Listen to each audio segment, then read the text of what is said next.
৭৫ বছর বয়সী মিরপুরের নূরজাহান বেগমের একজন ছেলে হচ্ছেন সচিব, একজন হচ্ছেন বুয়েটের শিক্ষক, একজন হচ্ছেন কানাডিয়ান নাগরিক। এরকম উচ্চ শিক্ষিত ছেলেদের মা আজকে ৫-৭ দিন হলো মারা গিয়েছে, পুরো শরীরটা পচে গলে মাটির সাথে মিশে গেছে।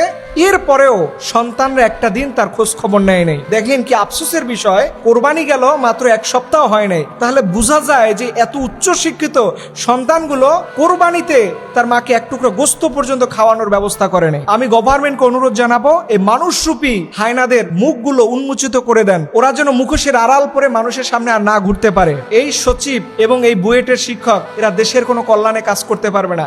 যেই ছেলে তার মায়ের খেদমত করতে পারে না, ওই সচিব কোনোদিন জনগণের ভালো কাজ করতে পারবে না।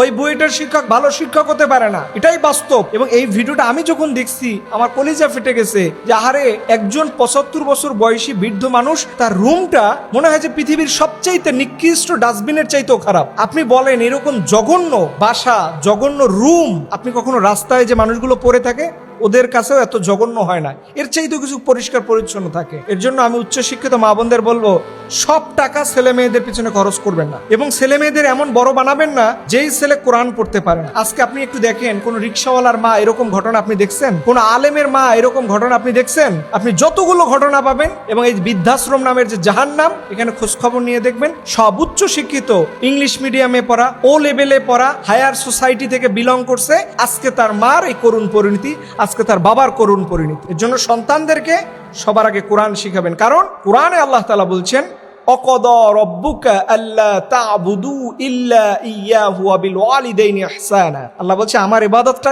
শেষ, পুরোটা সময় খেদমত করবা তুমি তোমার মায়ের, তোমার বাবার, তোমার পিতা। এটা কোরআনের দিক নির্দেশনা। আজকে আমরা ঘর থেকে বের হই, যখন সফরে মাহফিলে গেলে মায়ের সাথে প্রতিদিন ২ বার কথা হয়, না হলে কলিজাটা মনে হয় যে শুকনা শুকনা লাগে। মায়ের কাছে দোয়া চাইতেই ভাল লাগে। আর কি সন্তান কোটি কোটি টাকার মালিক হয়ে কিন্তু মায়ের মুখে একটা গোস্তের টুকরা তুলে দিতে পারে না। এর জন্য সন্তান আল্লাহর কাছে চেয়ে নেবেন। দুনিয়ার কোনো মানুষকে ভালো বানাইতে পারে না, মানুষকে ভালো বানাইতেই পারে শুধু কোরআন। এর জন্য আসুন আমরা আমাদের সন্তানের জন্য দোয়া করি, এরকম ঘটনা যেন জীবনে কোনো মায়ের সাথে না হয়। আল্লাহ আমাদের কবুল করুন, সকলে আমিন।